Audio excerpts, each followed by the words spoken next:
কচু শাক বাঙালির একটি ভীষণ প্রিয় সবজি বলুন যাই বলুন। অনেকে আছেন প্রায় সপ্তাহে 2-3 দিন কচু শাক খেতে পছন্দ করেন। কিছু কিছু মানুষ স্বাদের জন্য তাদের মুখরোচকের জন্য কচু শাক খান, কিন্তু এই কচু শাক যে কতটা পুষ্টিগুণ কতটা উপকারী সেটা হয়তো অনেকেরই জানা নেই। কি না আছে কচু শাকে, কারণ এইখানে উইদাউট সার কেমিক্যাল ছাড়াই কচু শাক তৈরি হয়, মানে গাছ হয় কচু শাক গাছ। ভিটামিন এ থেকে শুরু করে ক্যালসিয়াম আর সুগার নিয়ন্ত্রণে ভীষণভাবে কাজ দেয়, কোলেস্ট্রল নিয়ন্ত্রণে, আমাদের রক্ত অল্পতা, রক্তকে পিউরিফাই থেকে শুরু করে মানে যত বলবো তত বলে শেষ করা যাবে না এই কচু শাকের উপকারিতা। তা আজকে সেই কচু শাকের একটি নিরামিষ রেসিপি আপনাদের জন্য নিয়ে এসেছি। দেখুন এই কচু শাকের আটিটা বাজার থেকে কেনা, 10 টাকা নিয়েছে। তাই এই কচু শাক দিয়েই এইভাবে রান্না করলে এক থালা ভাত কিন্তু খাওয়া হয়ে যাবে। অনেকে কচু শাক খেতে পছন্দ করেন কিন্তু কাটতে, অনেকে আছেন কচু শাক কাটার জন্য খান না, অনেকে আছে রান্না করতে পারেন না, অনেকে আছে অনেক সময় ধরে গ্যাস পড়ে, বিভিন্ন কারণে অনেকের ইচ্ছা থাকলেও কচু শাক খায় না। আজকে আপনাদের সব সমস্যার সমাধান করব, কিভাবে কচু শাক রান্না করলে পুষ্টিগুণ বজায় থাকবে এবং স্বাদও হবে, হাত চুলকাবে না এবং গ্যাসও বেশি পুড়বে না। তা প্রথমে এই কচু শাকগুলো কাটার জন্য হাতে একটু সর্ষের তেল বা নারকেলের তেল আপনারা মেখে নেবেন। নিয়ে এইভাবে কচু শাকের যে ছালগুলো আছে সেইগুলি আপনারা ছুলে নেবেন। যদি পুরোপুরি পুষ্টিগুণ পেতে চান তাহলে কচু শাকের এই খোসাগুলো ছাড়াবেন না, কারণ আমরা জানি সবজির থেকে সবজির খোসাই বেশি উপকারিতা। তবে এই কচু শাকটা যেহেতু বাজারের কেনা, আর দেখুন এর গায়ে, কচু শাকের গায়ে কেমন যেন নোংরা থাকে, তাই এইগুলো খোসা সহও কিন্তু খেতে খুব একটা তৃপ্তি হয় না, মানে খেতে ইচ্ছা করে না। কিন্তু অনেকের বাড়ি, যাদের গ্রামে বাড়ি আছে, যারা কচু শাক লাগান পরিষ্কার জায়গায় পরিচ্ছন্নভাবে, তাদের বলবো যে আপনারা কচু শাক খোসা সহ খাবেন। তা যাই হোক, খোসাগুলো এইভাবে পুরো খোসাটা দেখুন ছাড়াইনি, অল্প অল্প করে খোসা ছাড়িয়েছি। এইভাবে ছোট ছোট করে কেটে নেব। এইভাবে ছোট ছোট করে কেটে নিয়ে এইবার এই কচু শাকটাকে আমি পরিষ্কার জলে 2-3 বার ধুয়ে নেব।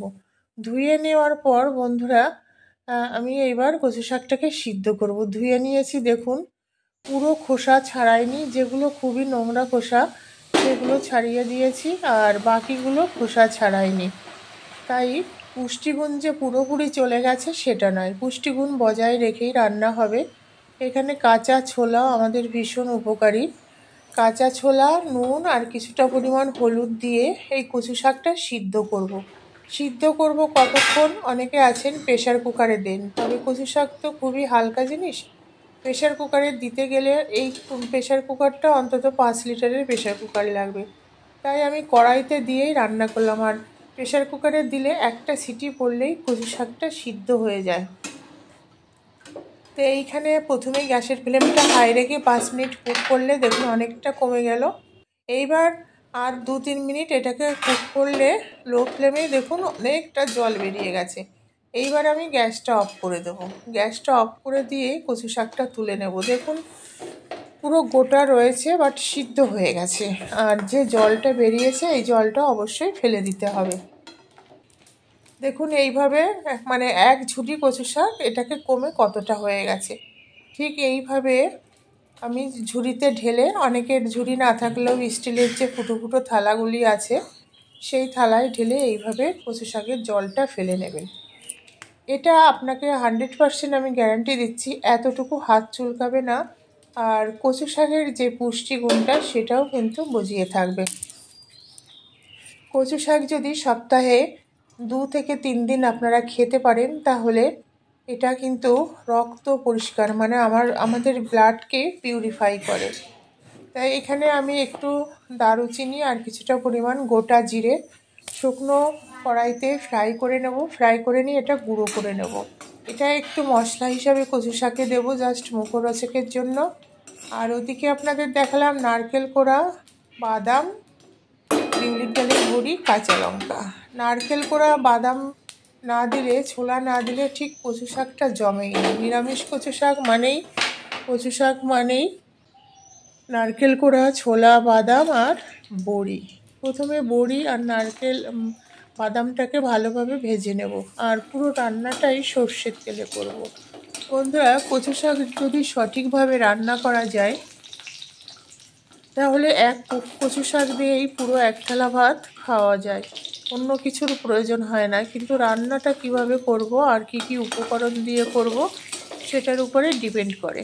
দেখুন, এখানে কচু শাকে অনেকগুলো উপকরণ দিয়েছি, কিন্তু কোনো উপকরণটাই আমাদের শরীরের পক্ষে খারাপ নয়।